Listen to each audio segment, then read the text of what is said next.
Good afternoon, everyone. Good afternoon, Virginia. It's 4 o'clock. Time we come together until hopefully in the future we no longer have to at 4 to remember that we're going to get through this and we're going to get through it together. A lot of good news in today's report, and let's start with overall good news for the Commonwealth. This morning, I was honored to be joined by Congressman Hal Rogers and the Energy and Environment Cabinet Secretary Rebecca Goodman, along with local officials and community leaders from Eastern Kentucky, as we announced major funding awards for 6 economic development projects that will greatly help the people of our Appalachian region. These 6 projects have been selected to receive $14.2 million through the Federal Abandoned Mine Lands Program. The projects include $3.5 million to Perry County and the City of Hazard to improve the water systems of Perry County through the KY15, KY7 interconnect and the development of a new Buckhorn water treatment plant. The project is going to provide clean, reliable water for 1,198 residential customers and 36 businesses in the Coal Fields Industrial Park, which employs in excess of 370 people and has been growing. In just the last year, we've announced some businesses or expansions in that park. More than $3.7 million will go to BPM Lumber of Laurel County for the purchase and installation of an optimized merchandising system that will allow BPM to produce value-added hardwood lumber products. This will sustain 123 current jobs and allow for the reemployment of 62 employees at the London and Whitesburg locations who were previously laid off during the COVID pandemic. $400,000 goes to Backroads of Appalachia, a nonprofit group that supports job training and economic development through tourism and motorsports. Backroads will partner with local government and other nonprofit organizations to repurpose abandoned mine land property in Harlan County to a welcome center to increase regional motorsports and tourism in Lynch. As a second chance employer, Backroads employs individuals in local addiction recovery programs and provides them with job training and paid employment. $3 million will fund the ECAME Advanced Robotic Instruction Project in Morgan County. This is an exciting one. The project will build on ECAME's successful model of advanced CNC machining training, and that's robotics, by expanding instruction to include advanced manufacturing robotics credentialed track for incarcerated individuals at Eastern Kentucky Correctional Complex in Morgan County. Today, I got to meet with the director of ECAME, with the warden at that facility, and they are really excited about providing this real job skill that will give people, as they reintegrate into society from prison, an opportunity to secure a good job, which gives them a better shot. It's the right thing to do. It's a critical part of criminal justice reform. Just over $2 million will go to the city of Wheelwright and Floyd County for the construction of a new water treatment plant in Wheelwright that will replace an aging conventional sand filtration system built in the 1930s. $1.5 million will go to Harlan County Fiscal Court to bring a natural gas infrastructure to the Harlan County Business Park project. The project will develop natural gas service for the Tri-City areas of Harlan County and bring natural gas service to the Harlan County Business Park site on the previous mine lands near Cumberland, Benham, and Lynch. All these projects are creating good paying jobs and also creating the infrastructure so that these parts of Eastern Kentucky can compete with anybody for the jobs of the future. Very excited about each and every one of them. All right, next I want to take a moment to congratulate 2 great teams in Kentucky, UK Wildcats and the U of L Lady Cards in both women's basketball team. Tonight, the Cards are taking on the Marist Red Foxes at 8 p.m. for the first game of the tournament. On behalf of the entire Commonwealth, I want to wish U of L's women's team the best of luck tonight. We are behind you. And congratulations are due to UK's women's basketball team for their win over Idaho State Sunday in the first round of the tournament. Cats are advancing tomorrow to face the Iowa Hawkeyes at 3:30 p.m. Best of luck. This entire Commonwealth is behind you. Both these teams are making Kentucky very, very proud. Good luck. Great job to the coaches and the players. You make us all very, very proud. All right, so the next part's That's pretty special. Our long-term care facilities and our skilled nursing homes were some of the hardest hit communities during this pandemic, not only with cases and deaths, but the separation from loved ones for over a year. The vaccine has changed everything. We prioritized the very first vaccines that were coming out to healthcare workers and those in long-term care. Since then, numbers of cases are decreasing. Deaths are dramatically decreasing. This progress, it depends on us. As these facilities reopen their doors, they need us, everybody else in Kentucky, to sign up for the vaccine. Individuals who don't get the vaccine and then visit loved ones in these facilities run the risk at a later point of spreading it and ultimately causing us to lose out on our gains and to lose more people. So we're going to show you a video, and it's special. It shows what visitation means, and it shows you why we all have a duty, every one of us, to get this vaccine. Because if we don't, and we spread it to somebody else who then goes to see a relative or a loved one in a facility, we could lose other people's relatives and loved ones. This video shows the importance of keeping the doors open while we get our own shots of hope.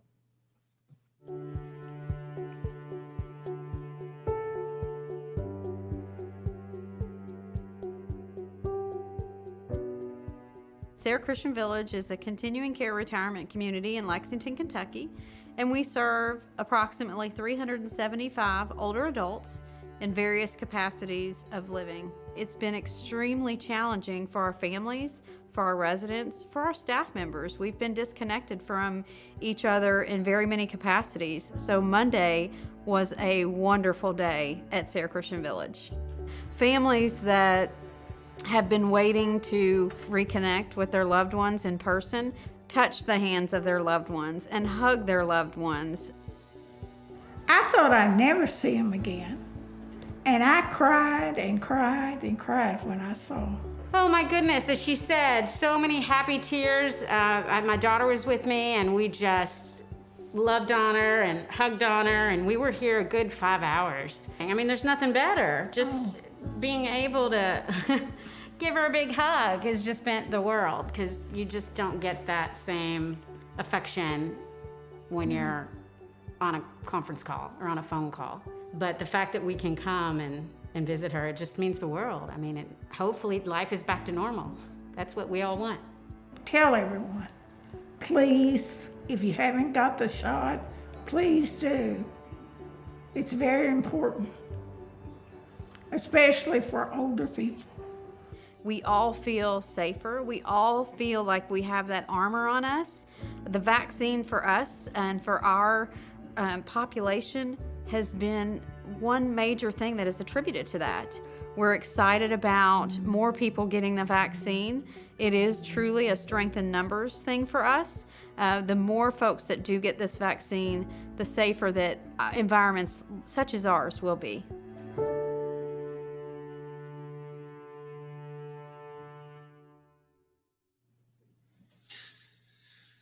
Al, thank you to all those individuals for that very special video. And here, right now, is how well things are going in long-term care after vaccinations. Can we put up the long-term care facilities?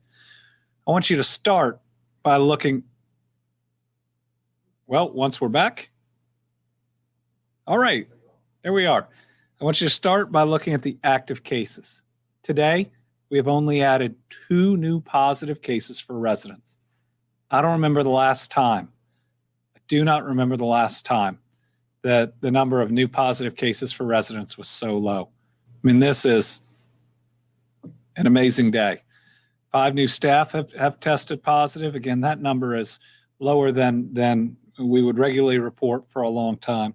Just 1 new death being added to those totals. So these active cases on both residents and staff at the lowest level I can remember them. But then I want you to look at the total cases. As excited as I am about the 79 and the 91 and them decreasing and decreasing and decreasing, when you look at that total, you see how hard this area was hit. And if we do not do our part, if we don't do everything we can to reach herd immunity, if we take off our masks too early, if we're cavalier and spread this thing, look at the damage that it can do. We've come too far and we have lost too much to mess this up now. So please continue to wear your mask until we can get everybody vaccinated. And if you are thinking about not taking the vaccine, think harder. Think about all the individuals that you can protect and think about how much they need your help to ensure that we can continue what we see today, fewer and fewer cases and fewer losses in these facilities. Continuing on the vaccine news, if we look at table 1, as of this morning, 1,186,538 Kentuckians have received at least their first shot of hope. Now, there is a change in this chart. I want to explain it. We have had to combine the state program and the federal pharmacy program and the qualified community health center programs into one bar. And that's even though there are separate programs. The way the reporting was going in the federal database couldn't separate out the data as much as we needed to. So what we will have now on both table 1 and when we pull it up, table 2, is a merger of those two programs. Now, the downside is we as the state don't control a couple of those programs. So the numbers that you see, only part will be what we fully control. But this gives us a more accurate picture of those total doses coming in and the total doses going in people's arms. And we really don't have a choice in the way that the federal database is showing things. So let's look at table 2.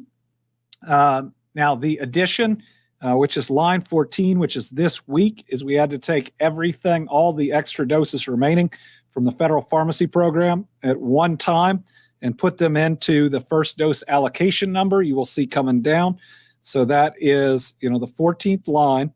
And as you go over to first dose allocation, you'll see how much higher that is. So some of those are historic doses that have been in the other programs, and this is what we have to do to account for it altogether. But even when we do that, even when we take on the federal government's programs, if you look down at the total, we are still over 90% of every first dose we have ever gotten going into people's arms. In fact, 93.7%. As you know, today, we opened up to individuals over 50.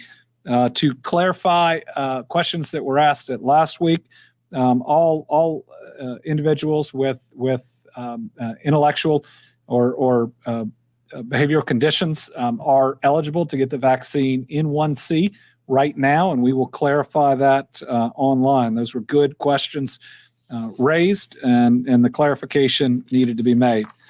So again, these vaccines are getting out really fast. We want to get even better. And if they get out this fast and we continue to see demand where it is, we may end up opening up even a little earlier for some other age groups. So everybody keep it up, keep signing up. And what we see right now is that there are some appointments open. There aren't a lot, but there are some appointments open. So please check for every area need near you. Go to kycovid19.ky.gov. You can click on the vaccine link and see all the different areas and when you are eligible. All right, if we look at the demographics, which we do every Monday, let's start with age. This is generally what we want to see, more vaccines going to our older Kentuckians. About 30% of them have gone to individuals 70 and older. It's another 24% for 60 and up, and then 60 to 69, 50 to 59 is about 15.3%. So certainly the majority, even the significant majority, are 50 and older. Again, these charts will change a little bit over time because we have more individuals in their 60s than their 70s and in their 50s than their 60s. But this shows how we have successfully prioritized to date when it comes to age. Again, as we open it up to more people, and especially when we open it up to everybody, you'll see these numbers eventually change, and that'll be a good thing for that time. But I think this is a good snapshot right now in trying to get our most vulnerable protected the quickest. If we go to gender, I think we are getting a little bit closer. As time goes, it's right now 58% of all doses have been women and 42% to men. Ethnicity, 98%, 98.6% non-Hispanic, 1.4% Hispanic. Certainly a number of additional efforts that are going on right now that we believe are going to pick up the pace there. And then as we go to race, again, the percentages are getting better, but they are not moving fast enough. So as you look on here, 85.49% of vaccinations have gone to white Kentuckians, 4.9%, very close to 5 now, to Black or African American Kentuckians. That started from 4.1. I think it was about 4.1% when we started tracking it. Now closer to 5. Again, a number of efforts going on right now, and trying to be intentional in getting this number where it needs to be. So again, it's creeping up, but nowhere near fast enough. 1.16% of vaccines have gone to Asian Kentuckians, and the other numbers are under 1%. All right, let's look at where we've been with COVID through the last week. Let's start with our new cases by week. 10 straight weeks now of declining cases. Way to go, Kentucky. Now, we had a huge number that we have declined from, but this is what every other state wishes that they were seeing. And I think part of why we continue to have declining cases, and other states have seen a plateau and some have even increased, are the steps we took before Thanksgiving, especially when the spike was so much worse in other states. You know, we pushed down and flattened that curve, which pushes it out longer, which means our decline is going to go on a little bit longer than others. That if they do Philadelphia, if you will, hit that bottom part where they plateau a lot earlier. So this is something we like to see, and we want to keep it up. Again, the longer we see declining cases, the more people who aren't dealing with COVID, the fewer people who get sick, the fewer people who die, and the more restrictions that we can ease as hopefully we are coming out of this thing. Positivity rate, it was a great week. Remember, we'd had 2 weeks, as you look there, where we thought we might be plateauing on the positivity rate. This is the leading indicator. And this last week it fell, and today we're below 3% again, which is wonderful news. Now, we always wanted it to be lower than that, but you look at where we've been. And again, a lot of great news today on the vaccine front and on the cases.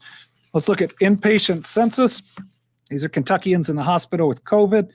Again, some of our lowest numbers, at least since August. When we look back, it means that fewer Kentuckians are sick enough to be in the hospital with COVID. When we look at the ICU, we see the same thing. It is down below where it was in August of last year. And finally, Kentuckians on a ventilator is showing that same decline. Really good news. I mean, when we look and continue to learn more about the number of Kentuckians we've lost, this means where we are right now is such a better place. When we look at hospital capacity, we can pull up the map. We only have one area that is in the red. That's because of ICU beds. And we don't think that's necessarily because of COVID, but it shows that there is significant hospital capacity across Kentucky. All right, today's COVID report. Today we're reporting 294 new positive cases of COVID-19. This is about 102 cases lower than we had last Monday, which was part of our 10th straight weeks of declining cases. Kentuckians hospitalized in the ICU and on a ventilator are all down. Our positivity rate's even down a little bit to 2.93%. When we look at deaths today, and I'll talk about this for just a second, we're reporting 11 new deaths. But I will tell you that none of these deaths occurred in March because we are adding the dates that they actually occurred. Remember, what we list as our new deaths is what comes up through our local health departments. What we're listing as audited deaths are ones where we are separately reviewing death certificates, and we haven't gotten that information from a local health department. When you look at today's, we think that has spurred local health departments and others to look back at their data too. But today we're learning we are learning for the first time, even though they occurred earlier. And remember, the loss is still felt just the same by that family, of a 91-year-old woman from Carter County, an 81-year-old man from Crittenden, a 67-year-old man from Franklin County, an 84-year-old man from Franklin County, an 88-year-old woman from Fulton, an 82-year-old man from Harrison, an 87-year-old man from Hickman, a 79-year-old woman from Kenton, an 85-year-old woman from Letcher, a 91-year-old woman from Marshall, and an 89-year-old woman from Perry County.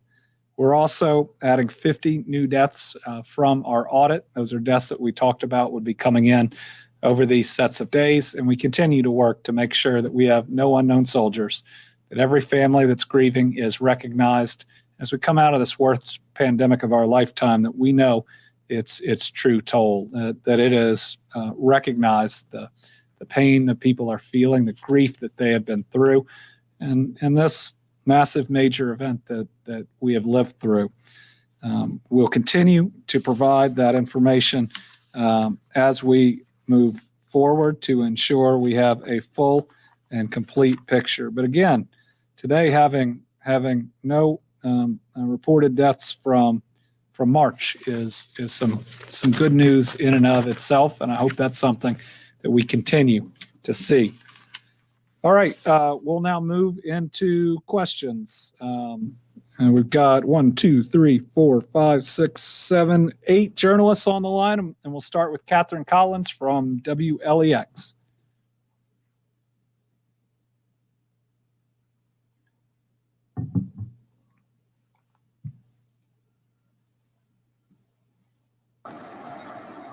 Hi, I'm here. Can you hear me? I can. Sorry about that delay there.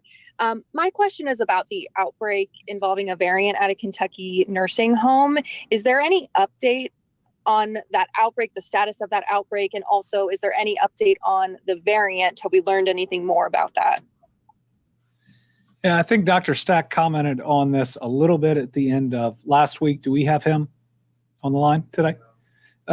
So Dr. Stack had talked about the fact that this variant isn't any of the previous known variants of concern, that we are doing the genomic sequencing, that the positives are that it hasn't created severe sickness with any of the folks in the facility that have been vaccinated. In fact, most of those that are positive that have been vaccinated are asymptomatic, whereas a large portion of those that have tested positive that were not vaccinated are symptomatic. I think this does show, just like we showed the video today, that we got to continue to be careful, and that folks that aren't vaccinated coming into those facilities is of a concern, and we need to continue to be careful. We'll get an update on the numbers that are there, but as of yet, we don't have a concern about further spreading that we have seen. Tom Latek from Kentucky Today. This is the third time I've talked to Tom today. You tired of me yet? Just a little. Okay, all right. Well, I'll make this quick. And here's a little something you can get back at me. I won't be bothering you in May. I just got summoned for jury duty, and that's a 4-month stretch here. So you won't be seeing it. That just came in the mail just now. We'll miss you. On behalf of the Commonwealth, we appreciate your service and jury duty. Okay. Can you do you have any more information on the outbreak at the state prison in Lyon County? Anything new on that? We'll get another update from Michael Brown. Our understanding, and we'll check on the numbers, is that we are engaging in the same process to the extent the facilities allow us of separating people by groups. I will say, when you look at our numbers in prisons, they sometimes look higher than other states, but I know why that is. We're committed to testing when there's an outbreak.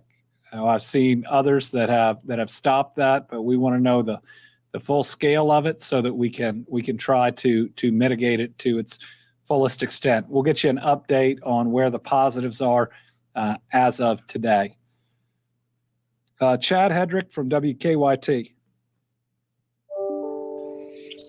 Hi there, Governor. Some health departments and agencies are expanding their eligibility for the vaccine, just trying to get people in. I've seen several tweets today of that. Are you concerned that we're going to kind of hit an early plateau of people getting the vaccinated and that the supply is going to be much larger than what the demand should be? I'm not concerned yet. Where we are is needing to be in, if you can, the Goldilocks zone. We see states like some states that opened up to everybody really soon, and they are now having trouble because everybody called in at all the same time, and they got frustrated, thinking they should be able to get their vaccine at that time without the right priority group progression. So what we need to do is to try to hit this right, to try to expand it at the right amount of time so we continue the demand, but we don't create that frustration of, if right now we opened it up to absolutely everybody and there were the flood of, there are at least 1 million calls, and it then taking that much longer to get your vaccine. We want to avoid that. So our goal is to be not too fast, not too slow, but just right. And I think we're there. That's going to mean from time to time we're going to see the openings that we see, and in some areas we're going to have to move ahead faster. But there is a downside. There can be a negative consequence of both too fast and too slow. So we're trying to thread that needle, and we'll continue to adjust to try to do just that.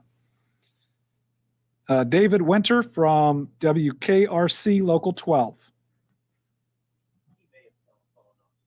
Okay. Stu Johnson from WEKU. All right. Thank you, Governor. Good afternoon. With today, in fact, the going up to the age 50 and above for vaccinations, and there's always a possibility of some long lines. What is the risk when you have these long lines of transmission within the lines if there's not proper distancing? And a second kind of completely unrelated question, but you mentioned off the top of your briefing today that there will come a day when there won't be the need for the briefings. Do you have a kind of a scheduled phase out of your briefings in mind? I haven't gotten there yet, Stu. I really look forward to getting there. Not that I don't want to provide regular information to the citizens of Kentucky. It'll just mean that we are out of the difficult times of this pandemic, and we all want this pandemic to be over. So we're going to work as hard as we can. Long lines should not happen in the way we have set up our vaccination program. With there being the primary requirement of scheduling an appointment, although we do have walk-ups and other opportunities to make sure we can meet people where they are, we shouldn't see lines. Now, lines have happened. Lines have happened when computer systems have gone down, when thawing of Pfizer has taken longer than we thought, but they should not be routine. The other thing that is required at all of our locations and must be enforced is wearing masks, and we need to make sure we are distancing as well. If we do all those things, and we certainly should be at vaccination sites, I think our risk is low. But again, we got to make sure that we continue to monitor those sites, and that's why we have KSP and sheriffs and firefighters and National Guard and others helping at these facilities. But we do want to see a big demand. We just want to see people scheduling their appointments and getting in and out, getting their shot of hope. Sarah Ladd from the Courier-Journal. Yes, thank you. So I know last Monday, I believe it was, you discussed some concerns about spring break and about crowds and what that might do to cases. Are there any new concerns or specific guidance that you would like to talk about for the break? And also, considering what has gone down in Miami Beach the past few days, will the state monitor or keep an eye out for Kentuckians who may have visited or plan to visit places like that? Thanks. Well, we are concerned. We're concerned at any point that there could be a spike. The CDC hasn't given us new travel recommendations, which we were all expecting for those that have been vaccinated, which makes it a little more challenging. What we're going to see in the country, and it could be as a result of spring break, or the other is exactly where we are. We got these variants that can spread aggressively, but we also have a number of people with significant immunity from vaccinations or previous infections of a variant or the regular version of the virus. And it's a race between those, and not even experts can have one consensus about what they think is going to happen. Certainly, parents, if you're going to take school-age children on spring break, don't do anything there that you wouldn't do here. Don't go to packed restaurants. Don't go maskless in places in public and in small rooms, because we've worked really hard to get our schools back open, and we don't want spring break to cause a significant spread in students. I think all the sacrifices that have been made, that wouldn't be responsible. So please be really careful if you're going on spring break. If you're not going to be careful, don't send your kid back right away. Take the virtual option for a period of time. We are too close to the end to mess this thing up. So everybody, please be careful. Graham Ambrose from the Kentucky Center for Investigative Reporting. I know it's a wordy title. Thanks so much, Governor. This question is about the eviction relief funds. We reported last week that hundreds of tenants in Kentucky aren't receiving eviction relief money only because their landlords won't accept it or won't apply for the money. Fund administrators say they're loath to go around landlords and give the money out directly to tenants, even though they're allowed to do so, because they say it's an imperfect solution and a potential liability. I know you acknowledged last month that the state would need to find a way to do something about this. So I just like to follow up, what should be done for tenants who aren't receiving funds due to uncooperative landlords? Yeah, and Graham, frankly, I don't have an answer for you today, but you're right. If landlords are refusing to accept the money, that's not right. That is not what the system was intended for. The question is how we can get it to a tenant and then assure it goes to the landlord, right? So that we have that audited trail where we can account that federal dollars have been spent the way that they should. I'll follow up on this again with the Kentucky Housing Corporation, which is the part that we control, which is everything but Louisville and Lexington. It's something we do need to resolve. And come on, landlords. I mean, if the money is there and we're in the midst of a pandemic, take the money. Don't kick your tenant out.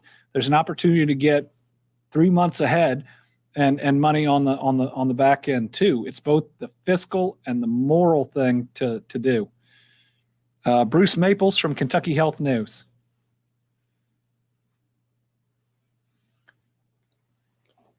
Thank you, Governor. I read a story that said that the CDC is concerned about the decline in testing, and particularly for people with symptoms or unvaccinated people.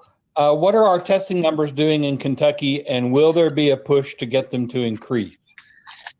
Yeah, we'll get you the exact testing numbers. There's no question they are decreasing. We weren't decreasing as much as the country last week, but we were still seeing a significant decrease. And the first thing I think the CDC needs to do is recognize that some of this is natural, because if we don't recognize that fewer people are going to get tested if they've been vaccinated and or if they have had COVID recently, then we're not being realistic.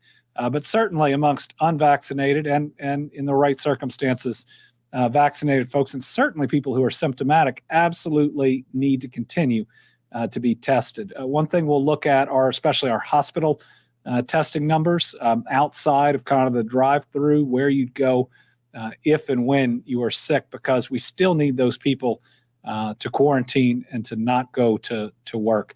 But it's going to be it's going to be a real challenge, as we move forward to get anywhere near our previous levels of testing, unless and until, and we hope this doesn't happen, the variants cause a a resurgence in the virus. Now, the other ways that we could see more testing occur is if there are requirements by certain things to get tested, which we haven't seen, whether that's air travel or others. And a whole lot of that is still waiting on the CDC. What can vaccinated people do other than get together in small groups that unvaccinated people can't or are not recommended according to the CDC? And when the CDC looks at that, what can the unvaccinated people do if they have had a test in a certain period of time? I really think we need more fleshing out of all of that. And we need it sooner rather than later because the CDC is now taking a more nuanced role or getting into more nuance in their guidance. But that means there's a vacuum created that we need filled by that guidance as well. All right, David Winter was having some technical problems. He said, would the approval of an AstraZeneca vaccine be helpful for Kentucky? Is there still an issue with availability of the vaccine? Could you vaccinate more people if you had more vaccine? Approval of the AstraZeneca vaccine, if found safe and effective here in the United States, would be a big help. The more vaccine, the better. That is one that if we had, we could expand even faster. To anyone and everyone. And remember, once we expand, we're going to be able to look at more options too. When are we able to get out to certain employers? Are we able to get out in certain communities? We'll reach a point where our numbers vaccinated may go down a little bit because we're getting to people that are harder to reach. But that's going to be a natural evolution in this. But it also will mean we're getting more and more and more people vaccinated. It's just going to get a little harder on the back end. And the more vaccines that we have, absolutely the better, especially when we're able to open it up to our young people, when we're able to open it up to our kids. There's going to be another rush there. And again, the more vaccine, the better. All right, everybody. Overall, a good report. Increasing vaccinations. It's going at a really rapid rate, and we want to see it to continue at that pace, if not grow. We're going to get more vaccine at the end of this month, and I'll report tomorrow on tomorrow's White House call on the allocations that we think we will see. We definitely need more Johnson & Johnson. It's actually in really high demand here in Kentucky and helps us reach a lot of populations we might not be able to schedule for a second time. Also, continue to wear that mask, and let's continue to decrease these case numbers. If you've been vaccinated, I have. It means you and I have a special duty to those that have not been vaccinated, being our brother and sister's keeper, wearing our mask and engaging in social distancing until everyone has the chance. That's our duty. Let's make sure we live out that value and live out that faith and protect one another. We'll see you tomorrow at 4.